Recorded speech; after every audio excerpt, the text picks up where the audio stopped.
Hello everyone, welcome back to my YouTube channel spiritual vibe. आज की हमारी story एक अच्छा और बुरा व्यक्ति की प्रवृत्ति की है। लेकिन सवाल ये है कि क्यों और कैसे कोई व्यक्ति अच्छा या बुरा बन जाता है। वहीं इससे भी जरूरी चीज़ ये है कि अच्छा इंसान कैसे बने। आज संसार में चारों ओर बुराई ही बुराई है। दंगे फसाद, लड़ाई झगड़े, हत्या और अपराध कामों से जुड़ी खबरों की कोई कमी नहीं है। इसका कारण है इंसान का बुरा बनना। जब इंसान की प्रवृत्ति बुरी हो जाती है तो संसार बुराइयों से भर जाता है। तो आज की स्टोरी गौतम बुद्ध की है। गौतम बुद्ध की इस कहानी से जानेंगे क्यों कोई व्यक्ति बुरा बन जाता है और बुरे काम करने लगता है। साथ ही इस कहानी में जानेंगे कैसे बने अच्छा इंसान।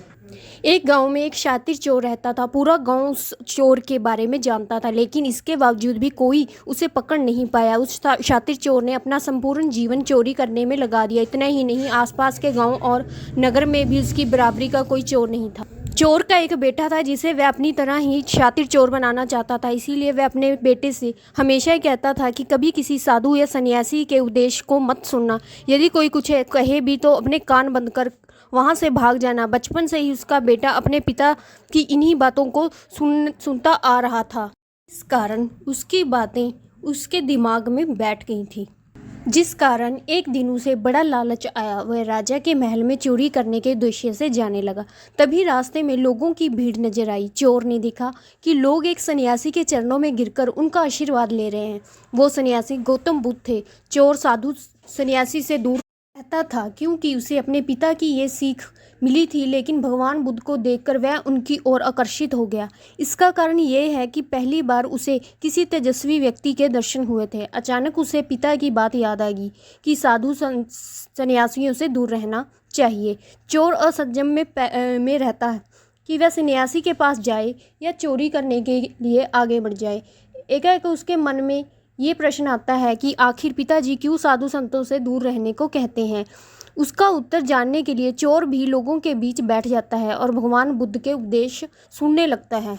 बुद्ध लोगों को झूठ बोलने की व्यर्थता और विश्वासघात के बारे में बताते हैं। उपदेश समाप्त होने के बाद सभी लोग अपने घर लौट जाते हैं और चोरी भी चोरी करने के लिए महल की तरफ निकल जाता है। लेकिन पूरे रास्ते वह यही सोचता रहता है कि क्यों ना एक बार उस सन्यासी के उपदेश में कई बातों को मानकर देखा जाए।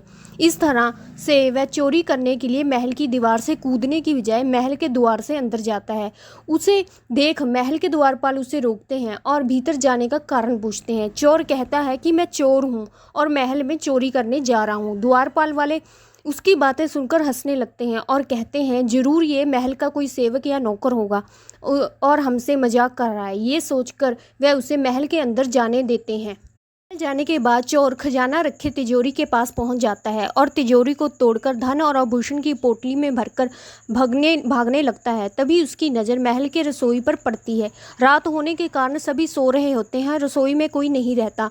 चोर को जोर की भूख लगी थी, इसीलिए वह रसोई में जाकर पेट भर खाना खा लेता है। इसके बाद चोर वहां से जाने लगता है। तभी उसे बुद्ध के उपदेश में सुनी हुई बात याद आती है, जिसका नमक खाया उसके साथ कभी भी विश्वासघात नहीं करना चाहिए। चोर सोचता है मैंने इस महल का नमक खाया है, ऐसे में इनका धन चोरी करके मैं इसके साथ विश्वासघात करूंगा। इसीलिए चोर चुराए हुए धन को रसोई में ही छोड़कर जाने लगता है। महल के एक व्यक्ति की नज़र चोर पर पड़ जाती है और वह शोर मचा देता है, जिससे महल के लोग चोर को पकड़ लेते हैं और राजा के पास ले जाते हैं। राजा चोर से पूछता है कि जब तुमने चोरी कर ली थी तो फिर इसे छोड़कर क्यों जा रहे थे। चोर कहता है कि सन्यासी के उपदेश के कारण। चोर की बात से राजा प्रभावित होते हैं और उससे कहते हैं अगर तुमने ऐसे उपदेश बचपन से ही होते तो तुम कभी चोर बनते ही नहीं। ये कहकर राजा ने उसे कोई सजा नहीं दी और छोड़ दिया। लेकिन राजा ने उससे कहा कि एक बात याद रखना, सही संगत और सही उपदेश से ही व्यक्ति अच्छा इंसान बनता है। बचपन से ही गलत संगत और गलत उपदेश मिलने के कारण वह व्यक्ति बुरा व्यक्ति बन जाता है। संगत और उपदेश व्यक्ति को जीवन को बदल देते हैं। तो ये थी महात्मा बुद्ध की स्टोरी। आज की स्टोरी आपको कैसे लगी कमेंट बॉक्स में ज़रूर बताएं और मेरा चैनल शेयर और सब्सक्राइब करें। धन्यवाद।